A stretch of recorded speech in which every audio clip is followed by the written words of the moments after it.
BRS తీవ్ర కష్టాల్లో ఉంది. ఎమ్మెల్యేలంతా ఒక్కొక్కరిగా చేయి జారిపోతున్నారు. దీంతో పార్టీ ఉనికే ప్రశ్నార్థకరంగా మారబోతుందా అనే చర్చ జరుగుతోంది. కేసీఆర్ ఫామ్ హౌస్ కు పరిమితమయ్యారు. కేటీఆర్ పరామర్శలు చూసుకుంటున్నారు. ఇప్పుడు పార్టీని నడిపిస్తోంది, కార్యకర్తల్లో ధైర్యం నింపుతోంది హరీషే. ట్రబుల్ షూటర్ అని హరీష్ కు మంచి పేరే ఉంది. పార్టీ కష్టాల్లో ఉన్న ప్రతిసారి తన మార్క్ రాజకీయంతో పార్టీకి బలంగా మారారు హరీష్. ఇప్పుడు కూడా అదే చేస్తున్నారా అనే చర్చ జరుగుతోంది. కేటీఆర్ సైడ్ అయిపోయారు. హరీష్ స్క్రీన్ మీదకు వచ్చింది అందుకేనా అనే డిస్కషన్స్ వినిపిస్తున్నాయి.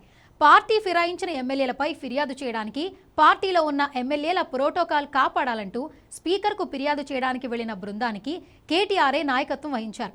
అయితే డామినేషన్ మొత్తం హరీష్దే కనిపిస్తోంది.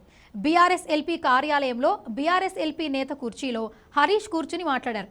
కేటీఆర్ పక్కన కూర్చున్నారు. పార్టీ ఎమ్మెల్యేలు వీడిపోవడానికి, కాంగ్రెస్ వైపు చూడటానికి కేటీఆర్ కూడా ఒక కారణం అన్న ప్రచారం జోరుగా సాగుతోంది.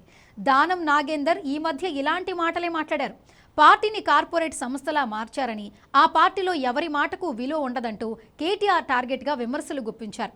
ఇలాంటి సమయంలో కావాలని కేటీఆర్ పక్కకు తప్పుకుంటున్నారా, హరీష్ తెర మీదకు వస్తున్నారా అనే చర్చ జరుగుతోంది.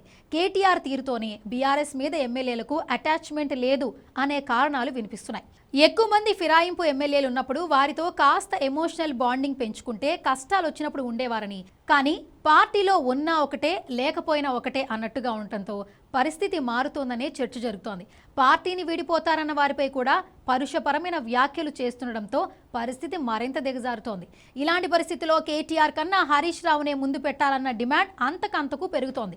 దానికి తగ్గట్టే హరీష్ యాక్టివ్ పార్ట్ తీసుకుంటున్నారనే అభిప్రాయాలు కూడా వినిపిస్తున్నాయి.